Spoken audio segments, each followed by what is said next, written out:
Shut up and sit down.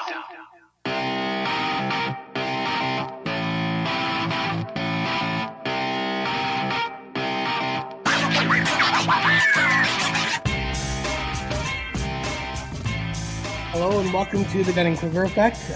My name is Keith, and with us today is Troy and Tim. Off the mic, we were talking about a bunch of boring stuff that you don't care about. So on the mic, we're going to talk about other boring stuff that you don't care about.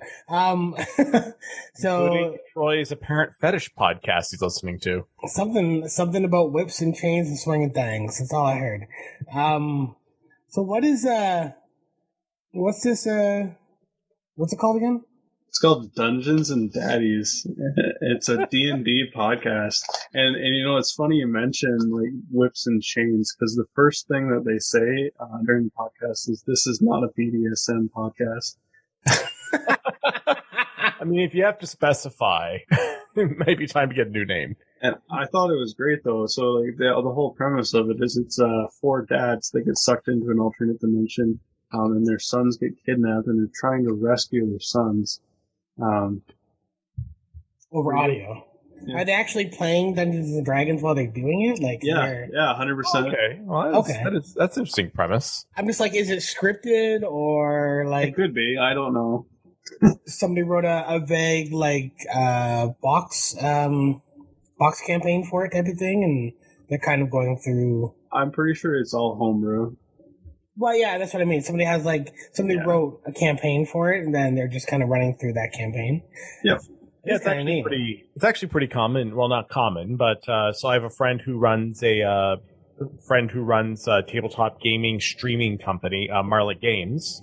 They tend to do like Vampire the Masquerade, some more of that sort of White Wolf kind of games. But it's that's sort of the idea now, that you kind of get a group together. There's someone who writes a campaign, and then you have an audience who kind of follows along with the campaign. So it's, in a way, it's a bit like reality TV, but much nerdier. I like it.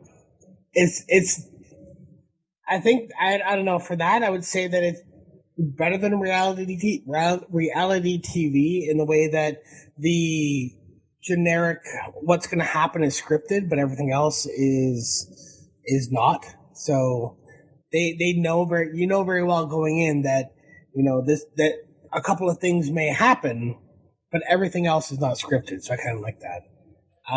For Vampire the Masquerade, though, is it?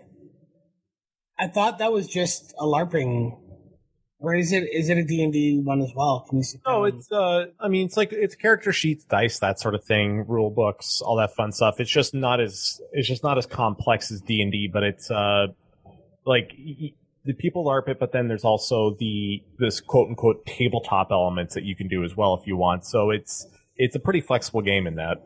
Oh. Like I'm working on a character because like not one of their streaming games, but I'm working on a character to jump into one of their games at some point. So yeah, could be fun. I haven't played that. I used to play the game a lot, like in high school, but not so much as an adult.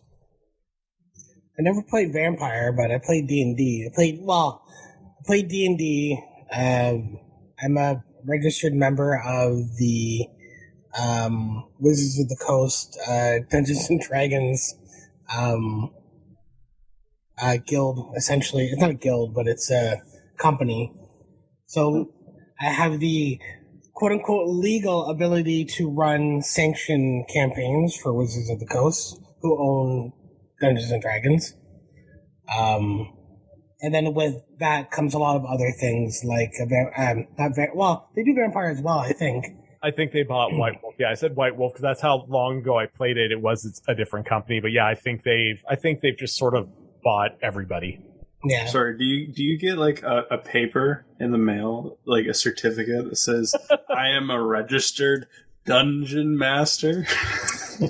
I used to have a card that was kept in my wallet when I was younger that said it said my member number and my registration number and all that other stuff. So when I actually, because I've done cons as well, where I was the dungeon master at conventions, mostly in the States. Well, one or two in London, but a couple in the States.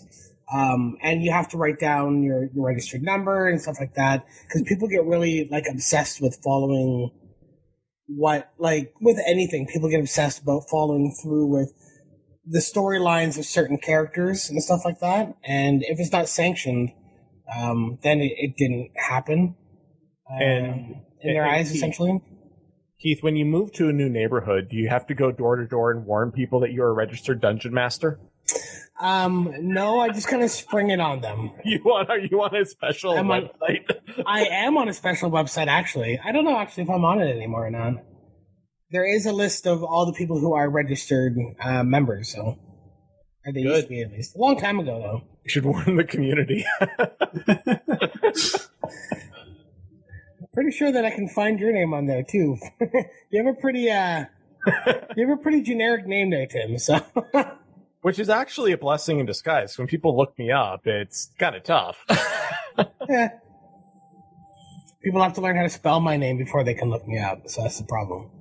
Lots of people have issues spelling. Some people have issues spelling my first name, but my last name people have, like, because there's so many different variations of it. It's hard to know what variation it is. At least they can pronounce your last name. They can pronounce your last name. Most people can't. Almost nobody can pronounce my last name after reading it, but it's fine. I don't mind. I don't care. Dick Grayson. There you go. There we go. Yes. Oh, boy. So I'm not sure where Scott is, and Rob said he was going to be here and then is not here. So that is where they are, I guess. We can carry the conversation. How is everybody's COVID going? Swimmingly. Well, it's. I honestly, I haven't really changed much since the last time we were under lockdown. I mean, I went to a restaurant once or twice, but that's pretty much the only thing that's really changed. And then, the province changed their mind about actually maybe it's not a good idea that we should just let things be open. Yeah, I mean, nothing has really changed. It took me 2 hours to get a wiper blade for my car. Why did it take you 2 hours to get a wiper blade?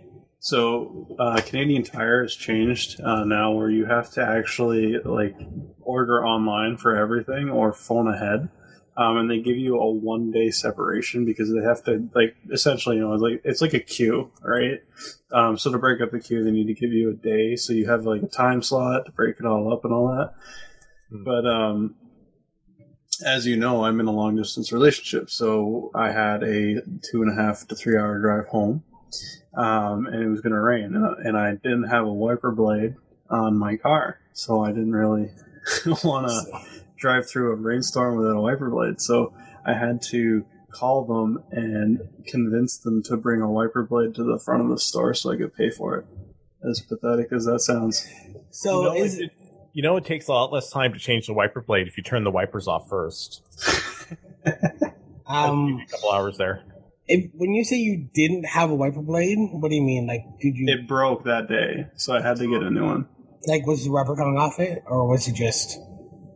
It the clip snapped. Oh, okay. So it came right off the car. Yeah. Okay. Well, you could just use it. It'll just scratch up your windshield, and you'll have a very small little area that's clear of water. Or what you do is you just throw a rock through the windshield after it's all scratched up and yell, "Those damn kids," and then just call your insurance company. Free windshield. Expensive, sure, window. Just remember to add, pad it, whatever your deductible is, and there you go. Exactly, right? It's called a vanishing deductible. I mean, if I have to pay it, then why is it called vanishing? I don't get it. We coming back from London. Not the last time, I think, maybe the time before, coming through a sleet storm. We got to about Oshawa, Trenton type of thing, and the rubber went on my one wiper blade, so it was half on and half off the blade. No, it was going to London. Actually, is where it was. It was going to London, and every time I needed to see what was going on. So every time the wiper went back over top of the passenger side, it would flop and then scrape all the way up. It wouldn't like scrape metal on metal. It would just the rubber would scrape against it, so it just like every single time. And then we pulled into Cambridge, and I went to get a wiper blade from Petro Canada because it was a Sunday, I think, and there was like nothing open at that time, and I ended up buying 3 different wiper blades because one of them didn't fit properly. That was my fault. Another one didn't fit either, but it's because it was missing the clip that was required for it for some reason. And then the third one fit eventually. But I was just like, come on now.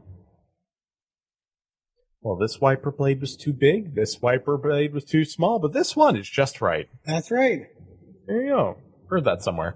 And I realized that the wiper blade that I had on it was an inch too long. So it must have been sticking out past the arm then, or sorry, there's another term for that, right? Is it arm, like where you put the blade on? Like there's a term. Yeah, it's an arm. Arm, okay, yeah. I didn't know if there's like a technical term for it, but like a wiper arm. Wiper arm, okay. So it was like sticking out an inch past the wiper arm. You didn't notice that, or? No, it wasn't. It wasn't that. It wasn't that bad.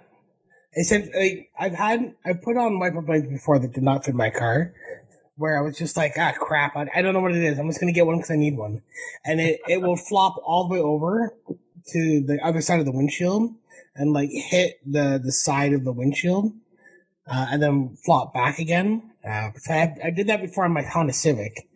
Okay. This one wasn't that bad. It's just an inch, so it wasn't like it was like 2 or 3 inches type of thing. Yeah, I know. Every inch matters. Yes. Well, it depends on where you measure the wiper blade from. So you can't measure it from like the top of the blade. You actually have to measure from underneath because it adds a couple inches that way. Yeah. I don't know about the size of the wiper blade. It's how you use it. Yeah. It's how much it wipes off, I guess. It's how much it wipes off. So I'm waiting for Commissioner Gordon to call Troy on his rotary bat phone that he has on his dresser back there. I'm just waiting for it to go off. It's quite loud. But the '60s Batman wasn't there like a little? No, there wasn't a.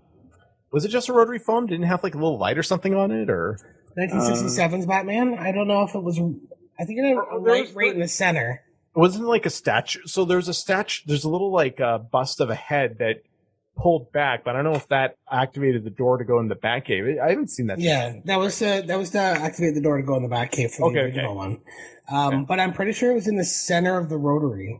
Is where the light was. Yeah, it was very conspicuous.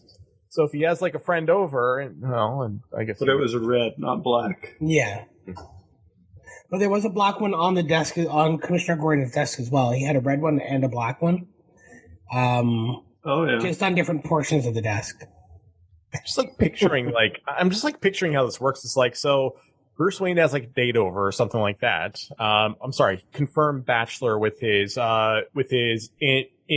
very trim in shape 18-year-old ward. Sorry, let's say he has a date over. Which ward? Which ward though?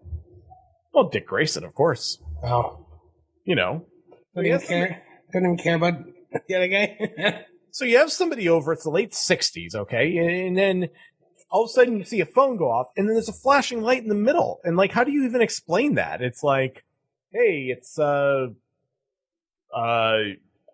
have a fancier phone than everyone because I'm a billionaire. And then are you going to answer it? No, it's fine, but it's a light flashing. I mean, do you think like a regular phone would make more sense, right? No, for some reason I think that Batman's phone was in his Batcave. No, he had a phone. He definitely had a phone, like in like the living room foyer kind of thing, because it was next to the little statue where he pulled it open.